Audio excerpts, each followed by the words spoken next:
Yo, what's going on, everybody? This is Dylan Talk Sports. My name is Dylan. In today's video, what we'll be discussing is we're going to talk about the New Orleans Pelicans and Zion Williamson in general. And the big question I wanted to ask and kind of get your guys' opinion on this and kind of pretty much talk about in today's video is, can the New Orleans Pelicans win a championship with Zion Williamson? And I remember back at 2019 when the whole sweepstakes was going on, the Zion sweepstakes, whoever gets Zion Williamson is automatically going to be jump-started, fast-tracked to the national or getting to an NBA Finals. People thought the Knicks were going to get it. Some people thought the Wizards maybe get it. Everybody thought the Pistons maybe get it because a lot of these teams were like the worst teams in the league. Pelicans beat all the odds. They got Zion Williamson. Fast forward a couple years, Zion Williamson, he's having injuries. He's had weight problems. He's gotten better here this past season. We saw the way he played in the regular season. The Pelicans team was playing very good. They lost in the first round of the play-in against the Lakers. They won the second game against the Kings in the second round of play-in. But at what cost? Because Zion Williamson, he was not able to play in the second round of the play-in. He was out because of injury. And with that being said, they ended up losing to the Oklahoma City Thunder in the first round 4-0 with a full-on sweep. So what I want to talk about is two different things. Number one,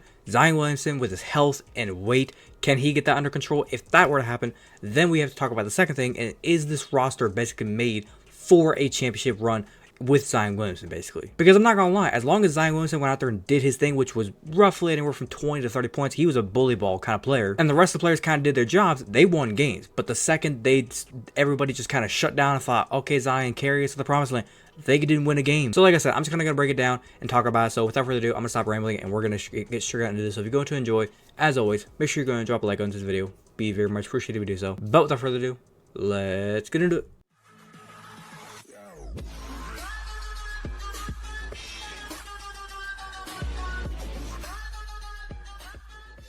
Now, I have this article here that kind of has a little bit of info and talks about kind of the way the series went. So if you want to go check this article out for yourself and read it by yourself, feel free to do so. It'll be linked down in the description below. But like I said with Zion Williamson, as you can see, this was one of his healthiest seasons as a pro, playing 70 games, and the team won the most games it ever has in franchise history since 2008 and 2009 at 49 games. Over all the years, we've always wondered, what can this Pelicans team do if they had a healthy Zion Williamson? The only problem is Zion Williamson is always getting injured or is always going down towards the end of the season. Like I said, the weight problems has been a big thing. I think that was kind of the reason why he ended up hurting his knee. If he got lighter and he got more agile, that's the big thing. Everybody always makes the jokes about him being in New Orleans, him being down there in Louisiana cooking. They feed you right down there, and it kind of makes you wonder, is he eating too much? Are they feeding him too good? I'm not really sure how well Zion Williamson take care of his body. Does he have a trainer? Does he have a dietitian? Is he taking care of himself in that kind of way? Moving on, like I said, his kind of wingman was supposed to be Brandon Ingram. Brandon Ingram was supposed to be like his Robin, the guy that he can kick to the corner. He can go out there, be like a Jamal Murray to like Nikola Jokic,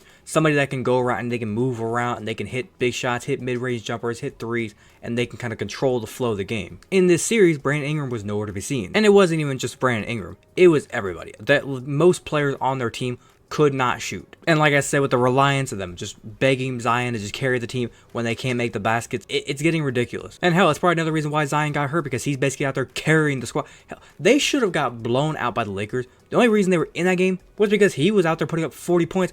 And then right there, I want to say it was like 3 minutes to go in the game. Correct me in the comments. But there was like 3 minutes to go.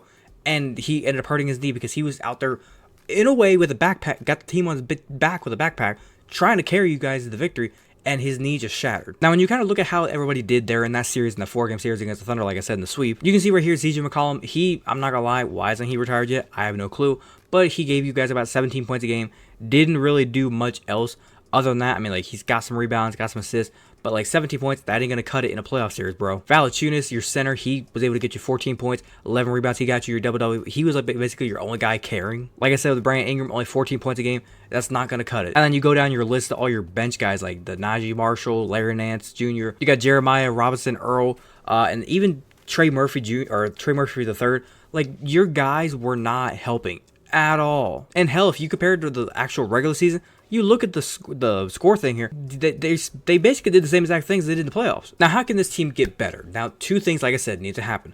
Number one, Zion needs to get healthy, and I realize we keep on saying, oh, he needs to get healthy, and then if he gets healthy, he got to stay healthy. That's the big problem. Number one, this offseason, get healthy. Number two, like I said, I don't know what his life is like. I don't know what's going on behind the scenes. Pelicans fans, if you see this video and you're watching right now, let me know. Does he have a dietitian? Does he have a trainer? Is he getting his body right? Because if he's getting his body right and he's taking care of himself and he's not, I guess you could say, getting chubby in the offseason and then just trying to like play basketball to lose all the weight, we know that he's actually taking it serious. Because if he's taking care of his body and he's doing all the right things and he's just getting unlucky, that's the way I would call it, and he's getting hurt, I call that just being unlucky. Because if you're doing all the right things, like I said, taking proper treatments, getting treatment done after games, getting acupunctures, massages, all the different types of things, medicines, anything you have to do to keep your body right for a full 82 game season plus postseason, and you get hurt, that's not on you. That's just God saying it's not your time. But here's something the Pelicans front office can control. Get Zion Williamson motherfucking help. Looking down this roster, Brandon Ingram, I realize they're probably going to bring him back, but he needs to show up in the postseason, for God's sake. CJ McCollum, they might bring him back. I don't see why they do it. Trey Murphy, he had a really nice game in there against the Lakers. He showed some pop in that game. Now, where was the pop against this Oklahoma City Thunder? I feel like on this roster, you look right here, the first 5, 100% coming back. After that, I don't really know who's coming back. Now, like I said with the Pelicans, like they need to just get shooters in there. They got to get guys around Zion Williamson. You look at the way the bigs guys in the league play, like Giannis Antetokounmpo, Joel Embiid. Joel Embiid, he's gotten better at his three-point shooting. I wish Zion Williamson would kind of add the three-point shooting to his game. Giannis Antetokounmpo, he actually had the three-point shooting in his game. He did it a lot here whenever they were on the title run back in 2021, 2020, somewhere in there. Here lately, he's kind of taken it out of his game. I'm not going to lie. Like, the stats might prove me wrong, but when I watch the games, he doesn't really take the three-pointers that much. If Zion would kind of mirror his game after what Giannis Antetokounmpo does, that would be a dangerous Zion Williamson. But then you look at the way the Bucks kind of game plan back whenever they made the title run. They had shooters around Giannis. Giannis could go in there and he could dominate the paint, just dominate up around the rim, get dunks, get rebounds, bully people around, get layups. But at the same time, he had scorers, he had shooters all around the three-point line that if he got down there, he was trying to drive and 3-4 guys got on top of him trying to swat the ball out of his hands, he could kick to anybody and he knew, yep, golden, three-pointer, I'm running back to get into the rebound on the defensive end. Or hell, just in general, the scoring capability of some players. You look at what the Bucks had. Chris Middleton, he was like Giannis Antetokounmpo's wingman there for that title run. I realized it didn't work out this year. They had Damian Lillard. Now, Giannis was hurt the entire series, so that kind of played a part as to why they lost. But the Bucks have always kind of tried to give him just like a scorer, a guy, a point guard, somebody to lead the team. Now, for some reason, the Pelicans, they think Brandon Ingram is that guy. I'm not going to lie, probably he's not the guy. I don't know if they need to go through the draft or they need to go through free agency or go through trying to trade for somebody. Maybe that's the way they need to go to get just get a true point guard in there. Get somebody in there that's a true point guard, but also a dominant scorer in there. And I'm telling you right now, that Pelicans team can be lethal. Because look at some of the best big to point guard, like shooting guard combinations around the league. You look at Jokic and you look at Murray. You look at Joel Embiid and Tyrese Maxey.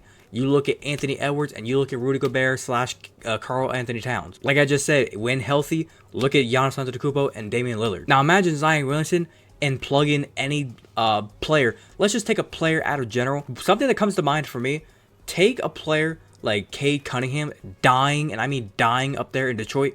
See if you can try to trade for him, bring him down to New Orleans, and maybe they could work out. Like, just imagine Cade Cunningham in a New Orleans Pelicans uniform playing with Zion Williamson. That team would be nuts. Now, how well their games would kind of mesh with each other, that I don't really know. But that's just like an example, just kind of like I said.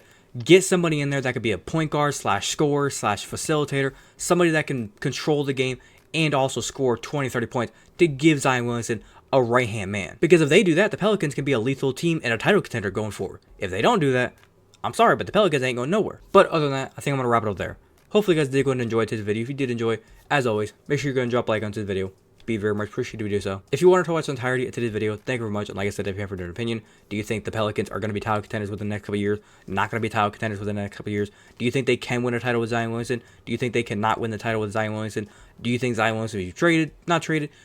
What player should they bring in to help Zion Williamson? Whatever your opinion may be, if you're a Pelicans fan and you want to leave your complete opinion down in the comment section down below, be more welcome to do so, and I'll be more welcome to kind of chit chat with you guys. If you're a fan of the content that I do poster and you want to go and hit that big red subscribe button, feel free to do so, and do not forget to hit that little notification bell to be notified second I post. But without further ado, this has been DIDNT Talk Sports. Have a great day. Peace.